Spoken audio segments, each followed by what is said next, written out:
You know, as we begin to think about goals and dreams, given my circumstances, born in an abandoned building on a floor, being adopted, being labeled educable mentally retarded, failing twice in school, no college training, never worked for a major corporation, to believe that I had something of value. Have you ever thought about something you wanted to do and you talk yourself out of it? It's very important to realize that I found that most people fail in life not because they aim too high and miss. Most people fail in life because they did just like I did for so many years. They aimed too low and hit. They didn't believe in themselves. So I want you right now to revisit and look at your goals and dreams, and let's raise the bar. And I want you to say with me, it's possible. It's possible. It's possible. I can do this. I can make this happen. No matter how bad it is or how bad it gets, I'm going to make it. It's possible. Yes, your dream is possible. Say that to yourself every day. Feed your mind with words that you write and words that you hear and words that you speak to yourself. Feed your faith and your doubts will starve to death. Say to yourself, it's possible. It's possible.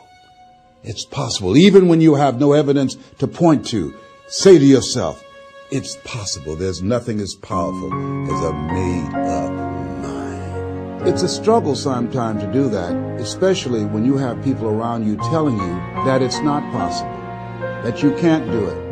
And they're constantly pointing out your failures of the past, constantly reminding you of all of the things that you don't have going for you. I'm reminded of the story of the two little boys that were playing on some ice during the winter.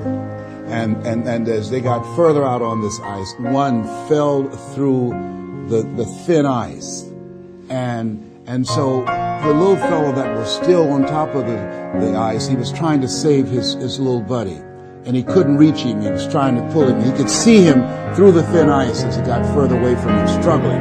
And he couldn't reach him, and he was trying to break the ice, and he couldn't do it. And he looked around, and he saw a tree in the distance, and he ran, and then he got up on the tree, and he pulled and broke down an enormous-sized branch, and came back and savagely began to beat that ice, and broke it, and miraculously, he saved his friend. And when the paramedics came, and they were able to revive this little boy, they were scratching their heads. They're trying to figure this out. Said, how could this little pruny fellow go up in a tree and break off a branch this size and then come back and beat and break the ice and save his friend? They thought it was just miraculous. It was baffling. And an old guy who was there said, I can tell you how he did it. And they said, how? How did he do it? And he said, there was no one here to tell him that he couldn't do it.